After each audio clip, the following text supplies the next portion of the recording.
मेरा नाम सना है और मेरी शादी को अभी 6 महीने का ही समय हुआ है।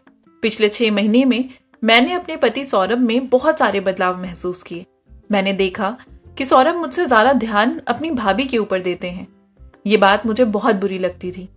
घर में छोटी से छोटी बात हो या बड़ी से बड़ी बात, वो सारी बातें सिर्फ अपनी भाभी से ही करते थे। शुरू शुरू में तो मुझे लगा था कि आखिर 12 साल पुराना रिश्ता है इन देवर और भाभी का, इसलिए वो ये सब उनसे पूछ कर करते हैं।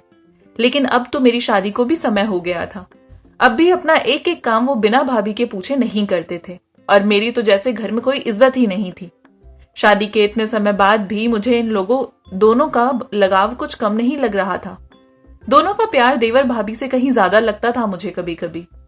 वैसे तो वो मेरी जेठानी थी, लेकिन मुझे उनसे अब जलन महसूस होती थी। वो दिखने में बहुत ज्यादा सुंदर थी, ऐसी खूबसूरती थी कि जो उन्हें देखे वो देखता ही रह जाए। और उनकी इसी खूबसूरती से मुझे बहुत डर लगता था। मैंने बहुत कोशिश की थी सौरभ को उनसे दूर रखने की, लेकिन मैं नाकाम रही।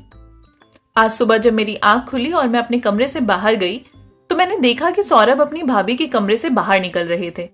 मुझे देखते ही उनके चेहरे का रंग उड़ गया था और उसके बाद वो सीधा हमारे कमरे में आए और जाकर बाथरूम में घुस गए।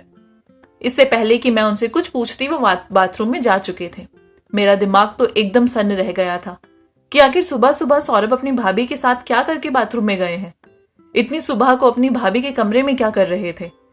मैंने गुस्से में जोर जोर से बाथरूम का दरवाजा पीटना शुरू कर दिया। सौरभ तुरंत बाहर निकल कर आए और पूछने लगे कि क्या हुआ। उस दिन मैं इतनी ज्यादा गुस्से में थी कि मुझे कुछ समझ नहीं आ रहा था। मैंने कहा कि अगर आपको दिन रात अपनी भाभी के कमरे में ही रहना था तो आपने मुझसे शादी ही क्यों की। आपने तो मेरी जिंदगी बर्बाद करके रख दी है। मैं आज ही अपने मायके चली जाऊंगी। मेरी बात सुनते ही ना जाने सौरभ को क्या हुआ, उन्होंने जोरदार थप्पड़ मेरे गाल पर जड़ दिया। उन्होंने मेरा हाथ खींचा और मुझे खींचते हुए बेड पर ले जाकर पटक दिया और कहने लगे कि आज तो तुमने भाभी के लिए इस तरह के शब्द निकाल लिए, आगे से कभी हिम्मत मत करना, अगर किया तो मुझसे बुरा कोई नहीं होगा। और इतना कहकर वो ऑफिस के लिए तैयार होकर निकल गए। मैं बिस्तर पर ही पड़ी पड़ी रोती रही। मैं भी आज बहुत गुस्से में थी। मैंने घंटे भर में ही अपना सारा सामान पैक किया और अपने मायके जाने के लिए निकल गई। जब मैं घर से बाहर निकल रही थी तो मेरी जेठानी बार बार मुझसे पूछ रही थी कि तुम कहाँ जा रही हो, लेकिन गुस्सा तो मुझे उन पर भी बहुत आ रहा था। मैंने उनकी एक बात का जवाब नहीं दिया और सीधा निकल गई। शायद मेरी भाभी ने ही सौरभ को कॉल करके बता दिया होगा कि मैं घर छोड़कर चली गई हूँ, इसलिए घर से बाहर निकलते ही मुझे सौरभ का बार बार कॉल आने लगा। लेकिन मैंने उनका एक फोन नहीं उठाया। मैंने अपने घर की बस पकड़ी और शाम तक मैं अपने घर पहुंच चुकी थी। सौरभ मुझे लगातार कॉल कर रहे थे। घर पहुंचते ही मैंने अपनी माँ को सारी बातें बताई और बताकर जोर जोर से रोने लगी। मेरी माँ ने मुझसे कहा कि तुमने बिल्कुल ठीक किया, तुम्हारी जेठानी तो मुझे शुरू से ही ठीक नहीं लगती। अब जब तक सौरभ उस डायन के चुंगल से नहीं निकल जाता तुम यहीं रहोगी। कोई जरूरत नहीं है तुम्हें उस घर में जाकर उसके साथ रहने की। माँ कहने लगी कि मुझे तो समझ ही नहीं आता, सौरभ की तो इतनी अच्छी जॉब है, 2-3 मकान है उनके शहर में, वो क्यों दूसरे घर में जाकर अकेले शिफ्ट नहीं हो जाता तुम्हारे साथ। मैंने कहा माँ वो अपनी भाभी से अलग रहना ही नहीं चाहते, उन्हें उन्हीं के साथ रहना है। मेरी माँ ने मुझे शांत किया और मैं अपने मायके में ही रहने लगी। अपना फोन मैंने घर पहुंचने के साथ ही बंद कर दिया था और उसके बाद खोला ही नहीं। शाम को जब मेरे पापा और भाई काम से आए तो उन्होंने घर आने की मेरी वजह पूछी। मम्मी ने उन्हें सब कुछ बता दिया। भाई और पापा भी बहुत ज्यादा गुस्सा हो रहे थे सौरभ पर। कहने लगे कि ये क्या तरीका हुआ। माँ ने रात का खाना बनाया था और हम सब टेबल पर बैठकर खाना खा ही रहे थे। मैंने वहीं बैठे बैठे अपना फोन ऑन किया। अभी फोन ऑन किया ही था कि सौरभ का फिर से फोन आने लगा। मुझे लगा था कि वो मुझसे माफी मांगेंगे, लेकिन ऐसा कुछ भी नहीं हुआ। मैंने जैसे ही उनका फोन उठाया वो मुझसे कहने लगे कि एक बात याद रखना, तुम अपनी मर्जी से इस घर से गई हो ना, तो अपनी मर्जी से ही इस घर में वापस आओगी। मैं तुम्हें लेने नहीं आऊंगा कभी भी, इस बात को याद रखना। आज तुमने भाभी के लिए बिल्कुल ठीक शब्द का इस्तेमाल नहीं किया था। और उन्होंने गुस्से में फोन काट दिया। उनकी धमकी भरी बातें सुनकर मेरा गुस्सा तो 7वें आसमान पर चढ़ गया कि उनकी बीवी घर छोड़कर अपने मायके आ गई है, लेकिन अभी भी उनको अपनी भाभी की ही नजर आ रही है। तो रहो अपनी भाभी के साथ ही। मैंने गुस्से में सौरभ को मैसेज डाल दिया कि तुम्हारे लिए तो अच्छा ही है, मैं अपना घर छोड़कर यहाँ पर आ गई हूँ। अब तुम रहो अपनी भाभी के साथ और अय्याशी करो। अब तो तुम्हें रोक टोक करने वाला भी वहां कोई नहीं है, खूब मजे करो तुम वहां पर। मुझे अपने मायके आए हुए 2 महीने से ज्यादा का समय हो गया था। पर इन 2 महीने में ना तो सौरभ ने मुझे फोन किया और ना ही वो मुझे लेने के लिए आए। अब मुझे बेचैनी होने लगी थी। मुझे अपना घर टूटा हुआ नजर आ रहा था। एक तरफ को लग रहा था कि उनको क्यों आएगी मेरी याद, उनके पास तो उनकी भाभी पहले से ही है जो दिखने में भी खूबसूरत है, क्या जरूरत है उनको मेरी, जब वहां पर पहले से ही एक औरत मौजूद है। सौरभ की यादें मुझे परेशान कर रही थी। अब मैं अपने घर में बेहद उदास और बुझी बुझी सी रहने लगी थी। ये सब देखकर मेरे घर वाले भी परेशान हो रहे थे। मेरी बहन की भी शादी होने वाली थी। अब उसकी शादी का समय भी धीरे धीरे नजदीक आ रहा था। घर में शादी की तैयारियां चल रही थी। शादी को अब बस 15 दिनों का ही समय रह गया था।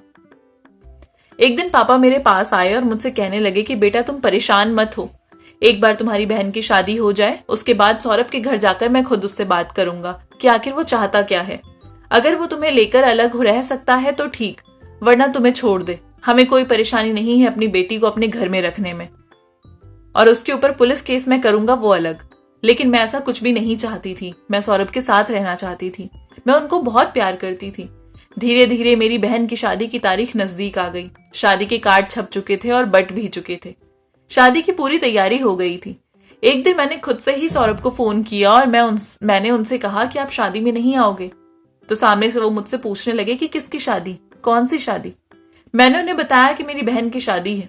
तो वो कहने लगे कि मुझे तो आज तक तुम्हारे घर से किसी ने नहीं बताया कि तुम्हारी बहन की शादी हो रही है, और ना ही मुझे तुम्हारे घर से कोई कार्ड आया है। बिना बुलावे के मैं कहीं नहीं जाता। मैंने उन्हें कहा कि मैं कह रही हूं, क्या इतना काफी नहीं है। सौरभ अभी गुस्से में ही लग रहे थे। वो कहने लगे कि अगर तुम्हारे घर वाले मुझे अपना दामाद समझते तो मुझे जरूर बताते और शादी में आने के लिए भी कहते, लेकिन अब जब उन्होंने ही नहीं कहा तो मैं ऐसे नहीं आ सकता। मैंने उनसे थोड़ी जिद की तो उन्होंने कहा कि ठीक है, मैं देखता हूं, आ जाऊंगा। और इतना कहकर उन्होंने फोन रख दिया। इससे पहले कि मैं उनसे कुछ और बात करती वो फोन काट चुके थे। शादी का दिन भी आ गया था। मुझे इस दिन का इंतजार था, सिर्फ इसलिए नहीं कि आज मेरी बहन की शादी थी। इंतजार इसलिए भी था क्योंकि आज मैं सौरभ से कई महीनों बाद मिलने वाली थी। आज मैंने सौरभ की पसंदीदा लाल रंग की साड़ी पहनी थी जो उन्होंने मुझे लाकर दी थी। बहुत अच्छे से मैं तैयार हुई थी। आज मैंने सोचा था कि आज सौरभ से मिलकर सारे गिले शिकवे दूर कर लूंगी और उन्हीं के साथ ससुराल वापस चली जाऊंगी। उन्हें दोपहर तक आ जाना चाहिए था, लेकिन अब तो दोपहर से शाम और शाम से रात हो चुकी थी।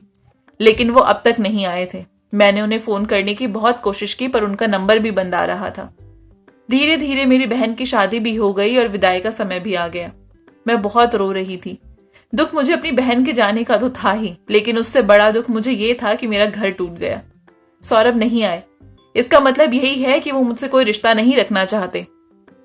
आसपास के लोगों को लग रहा था कि मैं अपनी बहन के जाने से दुखी हूं। वो मुझे कह रहे थे कि तुम परेशान मत हो, तुम्हें तो खुश होना चाहिए कि तुम्हारी बहन की शादी बिना किसी विघ्न के हो गई। लेकिन मैं उनसे क्या कहती कि मेरे मन में क्या चल रहा है। मेरा मन तो किसी और वजह से ही दुखी था। एक दिन से ज्यादा का समय हो गया था, लेकिन सौरभ का फोन अभी भी बंद आ रहा था। बहन की विदाई के बाद जब सारे रिश्तेदार घर से चले गए तो मैं अपनी माँ के पास गई और मैंने माँ से कहा कि माँ, मैं अब अपने ससुराल वापस जाना चाहती हूँ।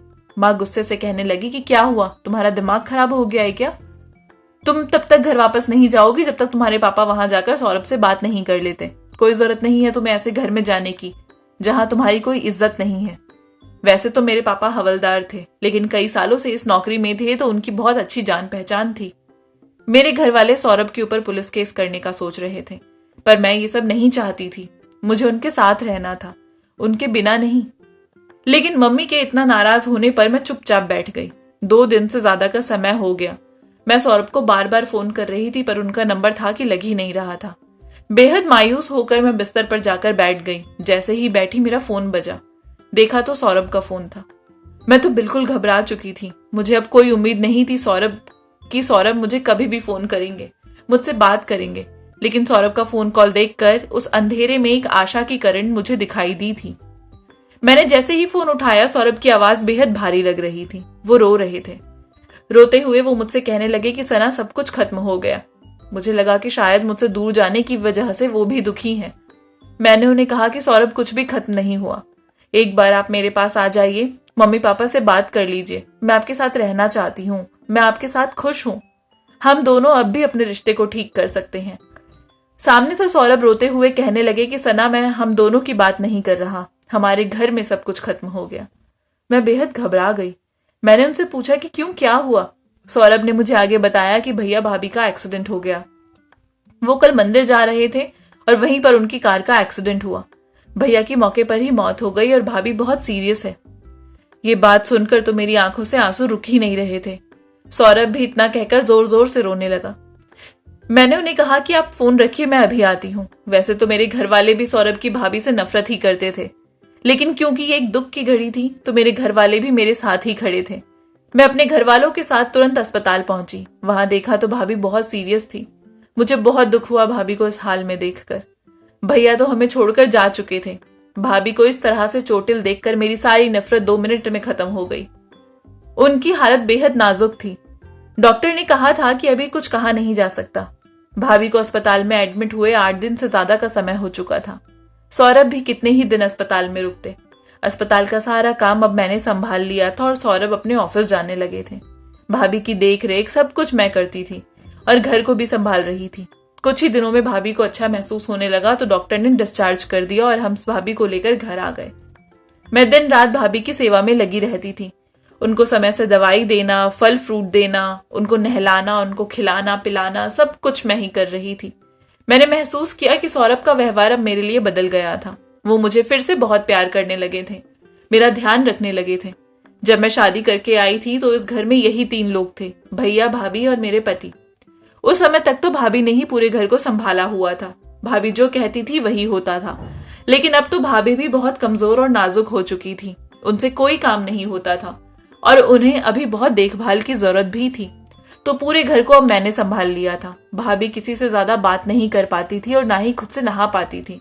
सब कुछ मुझे करना पड़ता था। भाभी के मायके में भी कोई नहीं था, वो बिल्कुल अकेली थी। जिंदगी में यही सब कुछ चल रहा था कि एक दिन अचानक एक ऐसी खुशखबरी मुझे मिली। मुझे पता चला कि मैं प्रेग्नेंट हूँ, मैं माँ बनने वाली हूँ। आज जब सौरभ अपने ऑफिस से घर आए तो मैंने उन्हें आते ही एक खुशखबरी दी। वो तो सुनकर खुशी से फूले नहीं समा रहे थे। वो तुरंत भाभी के पास गए और उनके हाथों को चूमते हुए कहने लगे कि भाभी, आपने खुशखबरी सुनी कि मैं पापा बनने वाला हूँ? मेरी जिठानी बोली तो कुछ नहीं, लेकिन उनके चेहरे पर एक हल्की सी मुस्कान आई थी। इसका मतलब यही था कि वो भी बहुत खुश थी। समय ऐसे ही बीतता जा रहा था। अब मुझे 7वां महीना लग गया था। मेरी जिठानी की तबीयत में काफी हद तक सुधार हुआ था, लेकिन मेरी प्रेगनेंसी के दौरान मैंने ये भी महसूस किया कि सौरभ अपनी भाभी के फिर से करीब जाने लगे थे। मुझे नहीं पता कि ये प्रेगनेंसी की वजह से हुआ या बात कुछ और ही थी। अब तो मेरा भी 7वां महीना लग गया था, तो घर का सारा काम मुझसे नहीं हो पाता था। सौरभ जब अपनी ड्यूटी पर चले जाते थे तो मैं भी अपने कमरे में ही ज्यादातर आराम कर रही होती थी। वो जब भी अपने ऑफिस से घर आते तो वो भाभी के लिए और मेरे लिए, दोनों के लिए जूस लेकर आते। मेरी जेठानी जी को जूस मैं ही ले जाकर पिलाती थी और उसके बाद खुद जूस पीकर और कमरे में ही खाना खाकर सौरभ और मैं सो जाया करते थे। यही रूटीन था हमारा। कभी कभी जब मैं सुबह देरी से उठती थी तो सौरभ नाश्ता बना चुके होते थे। अब हर रोज यही सब होने लगा था। शाम को जब सौरभ वापस आए तो हम दोनों ने ही खाना खाकर और जेठानी जी को दवाई देकर सो गए। मुझे हर रात ऐसा महसूस हो रहा था कि जैसे सौरभ रात को मेरी जेठानी जी के कमरे में जाते हैं। मुझे ये बात चेक करनी थी, इसलिए आज रात को मैं काफी देर तक सोई नहीं थी, बस आंख बंद करके लेटी हुई थी। अभी हमें बिस्तर पर लेटे हुए कुछ ही देर हुई थी कि सौरभ को शायद लगा कि मैं सो चुकी हूँ। दबे पांव वो उठे और उठकर कमरे के बाहर निकल गए। मैं भी सीधे उनके पीछे पीछे गई। मैंने देखा कि वो सीधे जेठानी जी के कमरे में गए और उन्होंने अंदर से दरवाजे को बंद कर लिया। रात के करीब 2 बज रहे थे। मैं अपने पति की ऐसी हरकत से बेहद परेशान थी और काफी देर तक उनके कमरे के बाहर खड़ी रही। मैं कोशिश कर रही थी कि शायद मुझे कुछ सुनाई दे, पर मुझे अंदर हो रही बातें कुछ सुनाई नहीं दे रही थी। बहुत देर इंतजार करने के बाद मैं चुपचाप अपने कमरे में आई और लेट गई। मुझे तो समझ नहीं आ रहा था कि ये सब क्या हो रहा है। यहाँ मैं प्रेग्नेंट थी और मेरे पति किसी दूसरी औरत के साथ। करीब आधे घंटे बाद सौरभ कमरे में वापस आए। पसीने से तरबतर थे और आकर चुपचाप मेरे पास लेट गए और सो गए। मुझे उनकी ये आदत समझ नहीं आ रही थी, क्योंकि मुझे पहले भी ऐसा महसूस हुआ था कि वो रात को मेरी जेठानी के कमरे में जाते हैं। वैसे तो मेरी जेठानी जी को देखकर अब लगता नहीं था कि उनको इतनी देखभाल की जरूरत है, लेकिन पता नहीं क्यों वो तब भी बिस्तर पर किसी अपाहिज की तरह ही लेटी रहती थी। पता नहीं सौरभ उनके साथ इतनी इतनी रात तक कमरे में करते क्या है। शायद मैं जो सोच रही थी वो सच था। अगर ये सब सच है तो मेरी तो मानो जैसे दुनिया ही उजड़ जाएगी। क्या करूंगी मैं? कहाँ लेकर जाऊंगी अपने बच्चे को? क्योंकि ऐसे आदमी के साथ तो मैं अपनी जिंदगी नहीं बिता पाऊंगी। ये दोनों ही मुझसे कोई ना कोई हकीकत जरूर छुपा रहे थे, या शायद ऐसा कहूं कि जेठानी की बीमारी की आड़ में इन दोनों का रोमांस चल रहा था। ऐसा ही था तो इनको मुझसे शादी ही नहीं करनी चाहिए थी। अब मुझे फिर से अपने पति सौरभ से नफरत सी होने लगी थी। इतने समय में जो प्यार मेरे मन में उनके लिए आया था वो खत्म सा होने लगा था। अब ये हर रोज की बात हो गई थी। मेरे सोते ही सौरभ मेरी जेठानी के कमरे में चले जाते थे और घंटों वहां बिताकर सुबह होने से पहले पसीने में नहाए हुए वापस आ जाते थे और मेरे बगल में लेट जाते थे। मेरा बच्चा होने में अभी महीने भर का समय और बाकी था।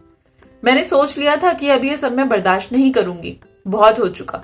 इसलिए मैंने प्लान किया कि बच्चा होने से पहले ही मुझे इन दोनों की सच्चाई का पता लगाना है, क्योंकि जब बच्चा हो जाएगा उसके बाद तो करीब महीने भर तक शायद मैं उठ बैठ भी ना पाऊं। इसलिए उससे पहले ही मैं इन दोनों को रंगे हाथों पकड़ना चाहती थी। आज रात भी ऐसा ही हुआ। हमेशा की तरह सौरभ अपनी भाभी के लिए जूस लेकर आए थे। ग्लास मुझे देकर कहने लगे, जाओ भाभी को जूस पिला दो। मैंने उन्हें कहा कि नहीं, आप ही दे आओ, मेरी तबीयत आज बिल्कुल ठीक नहीं लग रही, मैं जा रही हूँ सोने के लिए। इतना कहकर मैं सौरभ के सामने ही जाकर बिस्तर पर लेट गई और सौरभ जूस लेकर भाभी के कमरे में चले गए। कमरे का दरवाजा बंद था। करीब आधे घंटे बाद दरवाजा खुला और जब सौरभ अपने हाथ में खाली ग्लास लिए मेरे कमरे की तरफ आए तो उन्हें देखकर मैं वापस जाकर बिस्तर पर फटाफट लेट गई। मैं ये सब कुछ देख रही थी। मेरे पास आकर मुझसे कहने लगे कि उठो, तुम थोड़ा खाना खा लो, तुम्हारे लिए भूखा रहना ठीक नहीं है। पर मेरी भूख तो मर चुकी थी, लेकिन अपने पेट में पल रहे बच्चे के लिए मैंने थोड़ा सा खाना खाया था। जब हम खाना खा रहे थे तो सौरभ मुझसे कहने लगे कि मैं सोच रहा हूँ कि कल ऑफिस की छुट्टी ले लेता हूँ, क्योंकि भाभी को लेकर अस्पताल जाना है, उनकी तबीयत फिर से खराब लग रही है। मैंने कहा ठीक है, आप उन्हें लेकर चले जाना। वो बता रहे थे कि कल भाभी की कुछ टेस्ट भी होने हैं, इसलिए सुबह जल्दी ही निकलेंगे और आने में थोड़ी देर हो जाएगी। कल का दिन मेरे लिए बहुत जरूरी था। मुझे पता था कि अब मुझे कल क्या करना है। मुझे बस ये सुबह होने का इंतजार था। सुबह जल्दी उठकर मैंने सौरभ के लिए नाश्ता बनाया और वो नाश्ता करके भाभी को गाड़ी में बिठाकर डॉक्टर के पास ले गए।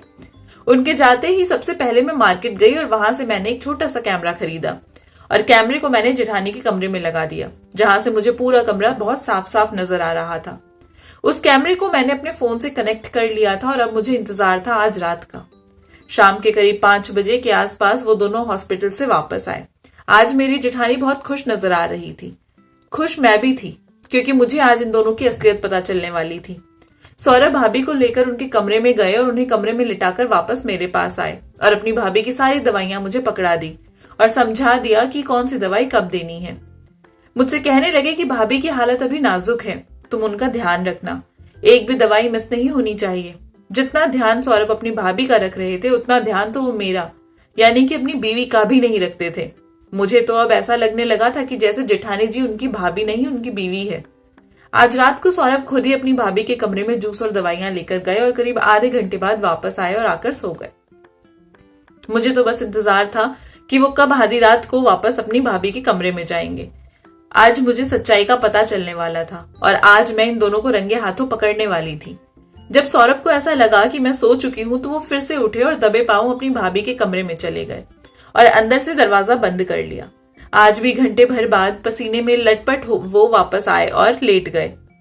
मेरा मन तो कर रहा था कि अभी ही उठ के सारी रिकॉर्डिंग देख लूं और इन दोनों को जवाब भी दे दूं, लेकिन मुझे इंतजार था सुबह होने का। जब सौरभ सुबह ऑफिस चले गए तो मैंने तसल्ली से उस क्लिप को देखा। सौरभ के जाने के साथ ही मैंने फटाफट अपना लैपटॉप ऑन किया और उसमें वो रिकॉर्डिंग देखनी शुरू की।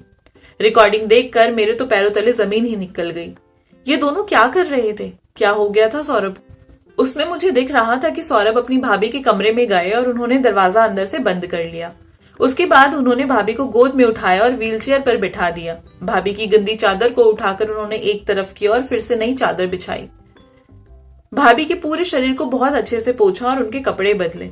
उसके बाद उनके गंदे कपड़े और गंदी चादर को लेकर वो बाथरूम में गए और सब धोकर उन्होंने वहीं बालकनी में सुखा दिया और उसके बाद वो कमरे के बाहर आ गए। मैंने उस कैमरे को वहां पर हफ्ते भर छुपा रहने दिया था। हर रोज सौरभ के जाने के बाद मैं उस रिकॉर्डिंग को देखती थी, पर उस रिकॉर्डिंग में हर रोज यही हो रहा था। मुझे समझ नहीं आ रहा था कि ये कैसा देवर भाभी का प्यार है, क्योंकि जो काम भाभी के साथ वो कर रहे थे वो उनके पति को करना चाहिए था। कहीं मैं सोच रही थी वो ठीक तो नहीं, क्योंकि या तो ये सब चीजें पति कर सकता है या बेटा, और सौरभ क्यों उनके बेटे बनने लगे। मेरी डिलीवरी का समय भी करीब आ गया था। एक दिन अचानक मेरे पेट में बहुत तेज दर्द हुआ और मुझे अस्पताल में एडमिट होना पड़ा। करीब 2 दिन एडमिट रहने के बाद मैंने खूबसूरत सी बेटी को जन्म दिया। कुछ दिनों बाद ही मैं अपने घर वापस आ गई और मेरी देखभाल के लिए मेरी माँ मेरे ससुराल में आई।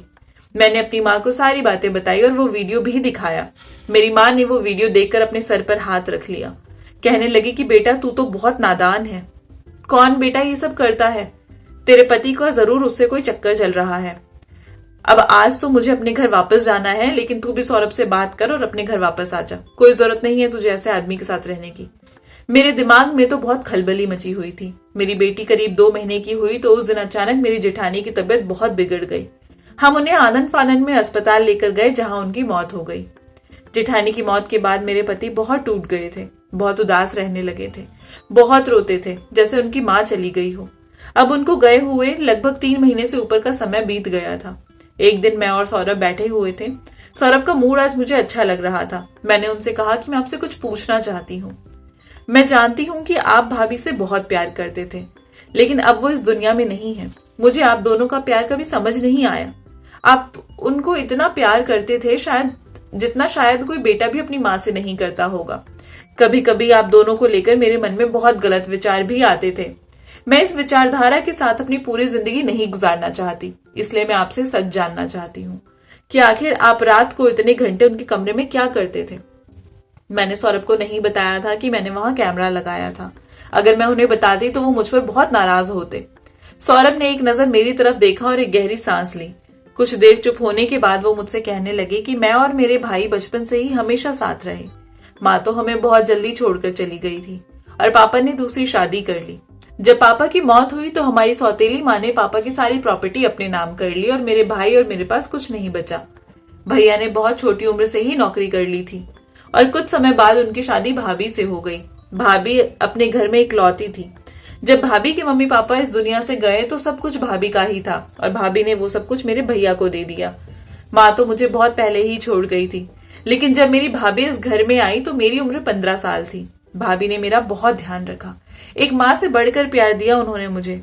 बीच में मुझे टाइफाइड हो गया था, मरने जैसी हालत हो गई थी मेरी, लेकिन वो भाभी ही थी जिन्होंने माँ से बढ़कर मेरे लिए किया। मेरे गंदे कपड़े धोना, मुझे खाना खिलाना, या ऐसा कह सकते हैं कि वो मुझे मौत के मुंह से बाहर निकाल आई थी। इसलिए मैं अपनी भाभी को बहुत प्यार करता हूँ और उनकी बहुत इज्जत करता हूँ। लेकिन शायद मेरे अंदर भाभी के लिए वो प्यार नहीं था। अगर होता तो शायद मैं अपनी भाभी को बचा पाता। मैं उन्हें बचा नहीं पाया। सौरभ के मुंह से बातें सुनकर मुझे अपनी सोच पर बहुत पछतावा हो रहा था। कितना गंदा और कितना गलत सोचा था मैंने इन दोनों के लिए। मैंने मन ही मन अपनी भाभी से माफी मांगी। आज मेरे मन की सारी गलतफहमियां दूर हो चुकी थी। मैं बहुत खुशनसीब थी कि मुझे सौरभ जैसे पति मिले थे। कुछ समय बाद मैंने अपनी माँ को भी फोन किया और उनको बताया। माँ भी अपनी सोच पर पछता रही थी। वो कह रही थी कि हमने कितना गलत सोचा। दामाद जी तो बहुत अच्छे हैं।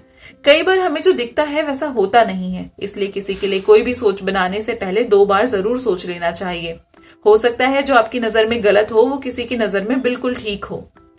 आई होप आपको कहानी पसंद आई होगी। अगर अच्छी लगी है तो चैनल को प्लीज सब्सक्राइब कर दीजिए, लाइक कर दीजिए और प्यारे से कमेंट नीचे ड्रॉप कर दीजिए। मिलूंगी आपसे नई कहानी के साथ, तब तक के लिए बाय बाय।